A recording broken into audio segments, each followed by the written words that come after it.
Hello everyone. अब हम करने वाले हैं आपकी थ्योरम बीपीटी। आप देख रहे हो भाई क्या यार ये सेटअप लगा रखा है, चिंता मत करो, सेटअप की ध्यान मत दीजिए, आप जो थ्योरम है वो आप ध्यान दीजिए। ठीक है, आप जो थ्योरम है आपको इस तरह से समझाऊंगा कि आप उसे कभी भूल नहीं पाएंगे। ठीक है, बीपीटी थ्योरम आपको देखो, बीपीटी अगर आपको जैसे कि आप पता है 1 मार्क्स में, तो पहले तो आपको इससे ही पूछ सकता है कि भैया बीपीटी थ्योरम की आपकी फुल फॉर्म लिखिए। तो ये बीपीटी होती है बेसिक, पी क्या होता है प्रोपोर्शनलिटी, PROPORTIONALITY। यस, इसकी स्पेलिंग याद कर लेना। और टी की मतलब थ्योरम, THEOREM। ठीक है, तो बेसिक प्रोपोर्शनलिटी थ्योरम होती है बीपीटी, ये 1 मार्क्स में पूछ सकते हैं। और दूसरा ये है कि बीपीटी को हम क्या कहते हैं, सेकंड पॉइंट बन जाएगा पर Thales theorem, THALES, Thales theorem. तो देखिए आपके 1 मार्क्स उसमें कंप्लीट हो गया। क्या अगर 1 मार्क्स में आया भैया बीपीटी थ्योरम पूछ सकते हैं या बीपीटी का आपको सेकंड नेम पूछ सकते हैं, तो भैया ये हो गया आपका। ठीक है, अब हम आपकी बीपीटी थ्योरम बिल्कुल प्रूव करते हैं। तो देखिए, इफ ए लाइन, जैसे जैसे पढ़ते हैं वैसे हम अपना काम करते आएंगे। If a line drawn parallel to one side of a triangle, अगर एक लाइन किसी ट्राइंगल की एक साइड के पैरेलल ड्रॉन की जाती है, मतलब आपको मैंने ये एक ट्राइंगल बना दिया, थोड़ा बड़ा कर लेते हैं ट्राइंगल को। ठीक है, यस, तो ये एक ट्राइंगल को हम अच्छा सा बढ़िया सा और उससे भी बढ़िया से ट्राइंगल बनाते हैं। ठीक है, ये ट्राइंगल हमने क्या है बना दिया। इफ ए लाइन मतलब एक line drawn parallel to one side of a triangle, अगर हम एक लाइन किसी एक साइड मतलब ट्राइंगल के पैरेलल ड्रॉन करते हैं, मतलब मैं इस ट्राइंगल नाम देता हूँ ABC। अगर मैं इस ट्राइंगल के एक साइड को पैरेलल ड्रॉ कर देता हूँ, देखो मैंने क्या किया, इसको मैंने एक लाइन ड्रॉ कर दी। ठीक है, किसके ड्रोन पैरेलल की है, एक साइड के, मैंने BC के कर दी। ऐसा नहीं कि हम किसी भी कर सकते हैं। देखो अगर हम कोई भी ट्राइंगल है तो हम इस तरह से पैरेलल कर सकते हैं, इसके अलोंग कर सकते हैं, या हम इसके अलोंग भी कर सकते हैं। तो मैंने क्या किया, तो ये इसके पैरेलल है, ये इसके पैरेलल है, मैंने इस साइड को इसके पैरेलल क्या है ड्रॉन कर दिया। ठीक है, अब टू इंटरसेक्ट, इंटरसेक्ट में होता है काटना। ठीक है, इंटरसेक्ट मान देखो, मीडियन का मतलब होता है मीडियन को दो भागों में इक्वल डिवाइड करना, इंटरसेक्ट में कहीं भी काट देना। ठीक है, to intersect other two side at distinct point, मतलब कि जो अदर टू साइड है, देखो ये one side, second side, third side, 1 2 3, तो दो साइड, दो ये तो उसकी पैरेलल हो गई। अब बची कौन सी, 1 और 3 साइड बची, तो इनको उसने क्या है एक अलग ही पॉइंट पर काटा, डिस्टिंक्ट पॉइंट मतलब अलग अलग पॉइंट पर काटा है। तो देखो मैं इसको क्या है D बोल दे रहा हूँ, इसे E बोल दे रहा हूँ। ठीक है, the other two sides are divided in same ratio. अब देखो जो अदर टू साइड्स हैं, अब देखो are divided in same ratio, मतलब AD upon BD, AE upon EC आपको प्रूव करना है। तो पहले प्रूव करने के लिए आप गिवन लिखिए। गिवन में आपको क्या दे रखा है, गिवन दे रखा है इसमें कि DE is parallel to BC, given है, and D is a point on AB and E is a point on AC। इतना लिख लेंगे। ठीक है, अब गिवन के बाद आपका आता है टू प्रूव।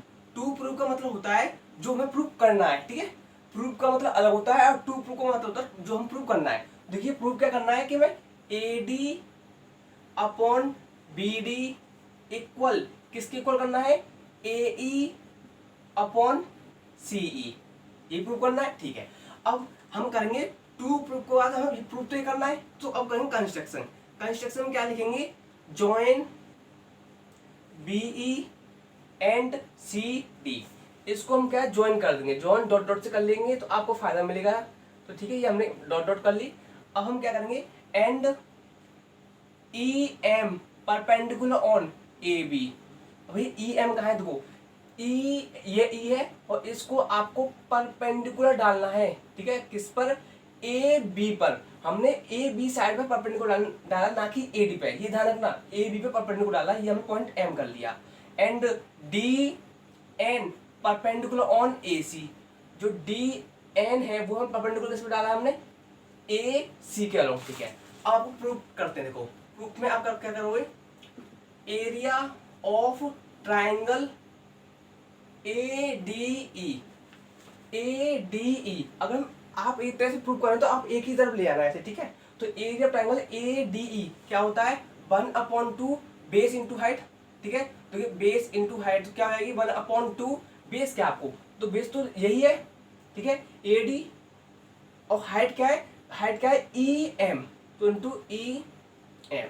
अब लिखिए area of triangle BDE, area of triangle BDE, देखो इसका ट्राइंगल निकालिए इसकी साइड अलोंग, तो हमें इसके साइड ही जाना है, ऐसा नहीं आप इधर से लेके आए, नहीं, एक ट्राइंगल इधर से, अगर ये ट्राइंगल इससे जा रहा है तो इसको भी इधर से ले आइए, ठीक है। तो BDE तो क्या होगा, 1/2 बेस कितना है इसका, बेस तो यही है BD, और हाइट क्या होगी, जो हाइट होगी वही EM के लिए, क्योंकि मैंने जो लिखा है कि जो EM परपेंडिकुलर किसके AB के अलोंग है, तो आप इसको इसके लिए भी हाइट मान सकते हो और इस ट्राइंगल के भी हाइट मानोगे, जिसमें लिखोगे EM। तो आप इसमें क्या करोगे, अपॉन ADE, अब area of triangle BDE equal to 1/2 AD into EM, 1/2 BD into EM। आप देखोगे इसकी जो हाइट है वो कट गया, हाफ रेशियो कट गया, आपके पास क्या आएगा, AD/BD आ गया। अब हम सेकंड पोर्शन में थोड़ा मिटा दे रहा हूँ, इतना कर लीजिए, ठीक है। यस, अब देखिए, अब हम इस साइड को लेंगे, इसमें कहेंगे एरिया ऑफ ट्राइंगल ADE, हमने ये वाला ट्राइंगल ये ADE, आप ये भी ले सकते हो AED, AED, और मैंने क्या लिया है, ADE लिया है। तो मैंने AED क्यों लिया, क्योंकि थोड़ा बोलने में थोड़ा अजीब सा लगा ना, तो आप बोलने में इसे करिए ADE, ठीक है, अपने हिसाब से ले लीजिए, आपको जो अच्छा लगे, ठीक है। अब कहते हैं इसका क्या है, बेस 1/2 बेस, बेस क्या है आपका, देखो इसका बेस यही है ADE,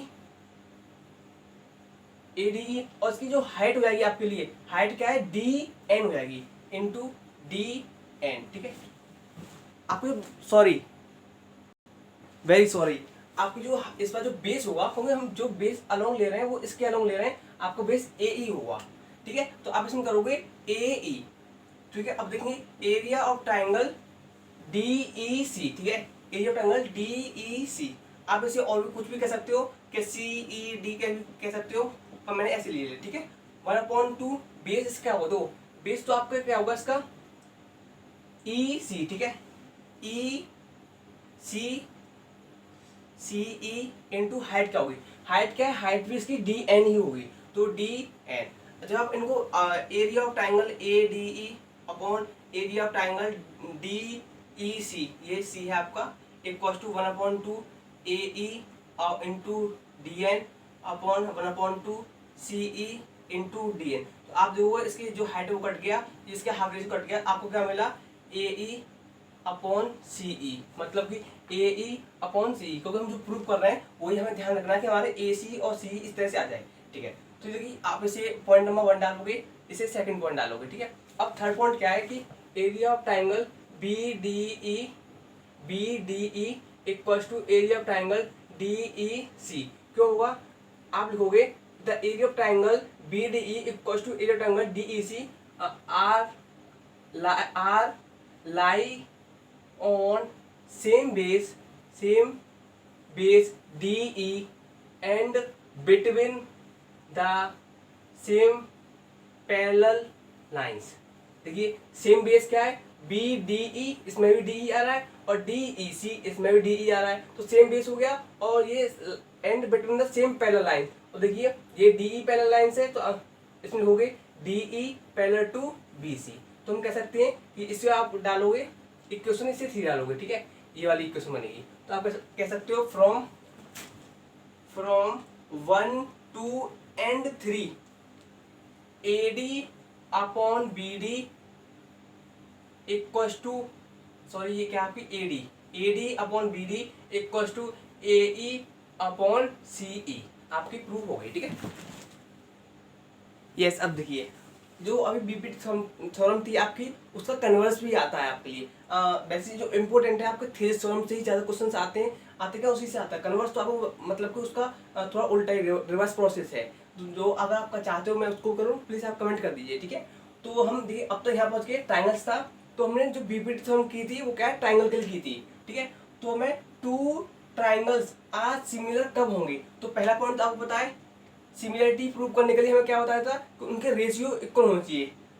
their corresponding CORRES corresponding sides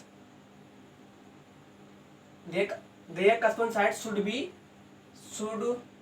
be in same ratio। ये मैंने अपनी तरफ से लिख दिया। अब आप किताब की लैंग्वेज देखोगे उसमें लिखा हुआ है their corresponding side are in the same ratio। तो मैं their corresponding side मैंने आगे लगाया, should be कर दिया है, वो आके आप आगे ला सकते हो। their corresponding side should be in same ratio या their corresponding side इसमें क्या होगा are in the same ratio या सेम लिख दो आप, चलो ये लिख लो are in the same ratio. Second point क्या है, their corresponding angle are in the their corresponding angle are should be equal. इसमें क्या होगा आपके लिए, their corresponding angles are equal, their corresponding angles are only equal लिखोगे।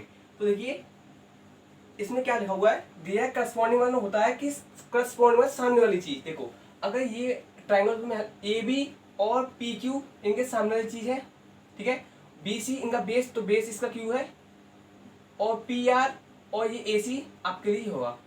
मतलब कि इनमें क्या करस्पॉन्डिंग एक करस्पॉन्डिंग होनी चाहिए, मतलब सामने वाली चीज इधर बेस के नीचे और जो AC PQ आगे नीचे। Their corresponding angle are equal, जो एंगल होते हैं वो हमेशा इक्वल होना चाहिए। अगर ये 70 है तो ये भी भैया 70 होना चाहिए, क्योंकि देखो ये डॉटेड डबल है, ये ट्रिपल है, तो जो एंगल बने हैं दोनों बीच में वो हमेशा सेम होना चाहिए। अगर ये 60 डिग्री है तो ये भी 60 डिग्री होना चाहिए, कितना हो गया 30, और अगर 50 डिग्री है तो आपको 50 डिग्री होना चाहिए। तो दो ट्राइंगल को सिमिलर होने के लिए उनका जो एंगल हो वो एंगल हमेशा इक्वल होना चाहिए। सेकंड पॉइंट उनका जो रेशियो होता है उनका हमेशा रेशियो क्या है, रेशियो सेम होना चाहिए, ठीक है। मिलते हैं अगली वीडियो में। अगर आपको इस वीडियो को कन्वर्ट चाहिए तो आप मुझे बोल दीजिए कमेंट में, आपको 100% बनाऊंगा, ठीक है।